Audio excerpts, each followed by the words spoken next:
राधे राधे दोस्तों, आज मैं आपको धनतेरस की कथा व धनतेरस का पूजन कैसे करना चाहिए यह सब बताऊंगी। तो आइए वीडियो को शुरू करते हैं और वीडियो को अंत तक ज़रूर देखना। तो धनतेरस किसे कहते हैं? कार्तिक कृष्ण पक्ष की त्रयोदशी को ही धनतेरस कहते हैं। इसी दिन हम धनतेरस मनाते हैं। इस दिन वैदिक देवता यमराज का पूजन किया जाता है। इस दिन यम के लिए आटे का दीपक बनाकर घर के मुख्य द्वार पर रख दिया जाता है। रात को औरतें दीपक में तेल डालकर 4 बत्तियां जलाती हैं। जल, रोली, चावल, गुड़ तथा फूल आदि से नैवेद्य सहित दीपक जलाकर यम का पूजन करती हैं। इस दिन धन्वंतरि के पूजन का भी विशेष महत्व है। इस दिन के पुराने बर्तनों को बदलना व नए बर्तन खरीदना शुभ माना गया है। चांदी के बर्तन खरीदने से अत्यधिक पुण्य का लाभ होता है। इस दिन हल, जूती, मिट्टी को दूध में भिगोकर उसमें समेर की शाखा लगातार 3 बार अपने शरीर पर फेरना तथा कुमकुम लगाना चाहिए। कार्तिक स्नान करके प्रदोष काल में घाट, गौशाला, बावली, कुआं, मंदिर आदि स्थानों में 3 दिन तक दीपक जलाना चाहिए। तुला राशि के सूर्य में चतुर्दशी तथा अमावस्या की संध्या को जलती लकड़ी की मशाल से पितरों का मार्ग प्रशस्त करना चाहिए। तो आइए अब हम धनतेरस की कथा शुरू करते हैं।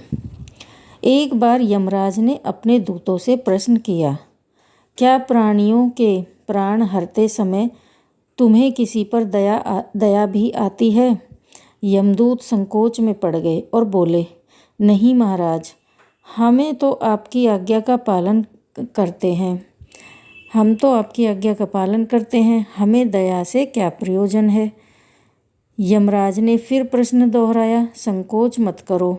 यदि कभी कहीं तुम्हारा मन पसीजा है तो निडर होकर कह डालो।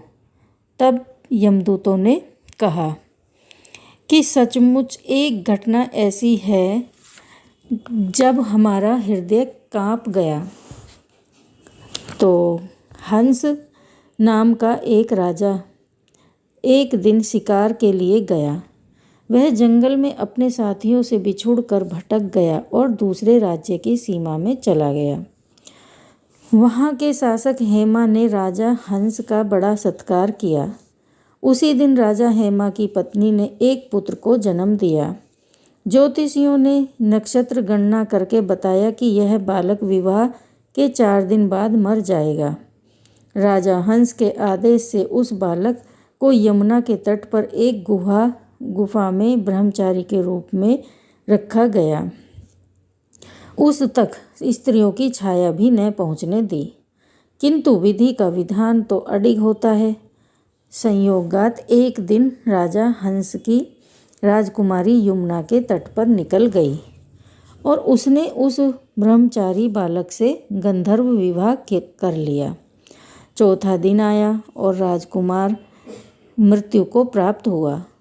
उस नव परिणीता का करुण विलाप सुनकर हमारा हृदय कांप गया। ऐसी सुंदर जोड़ी हमने कभी नहीं देखी थी।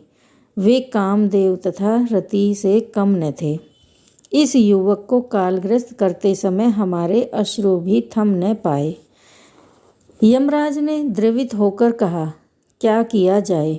विधि के विधान की मर्यादा हेतु हमें ऐसा अभिप्राय कार्य करना पड़ा।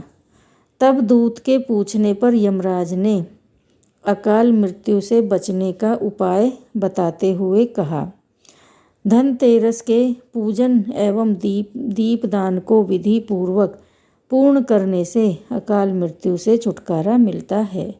जहाँ जहाँ जिस घर में यह पूजन होता है वहाँ अकाल मृत्यु का भय पास नहीं फटकता। इसी घटना से धनतेरस के दिन धन्वंतरि पूजन सहित दीपदान की प्रथा का प्रचलन हुआ। तो दोस्तों, कैसी लगी आपको मेरी कथा? अगर अच्छी लगी है तो चैनल को सब्सक्राइब करना, लाइक करना और शेयर करना अपने दोस्तों से। राधे राधे, जय श्री कृष्णा।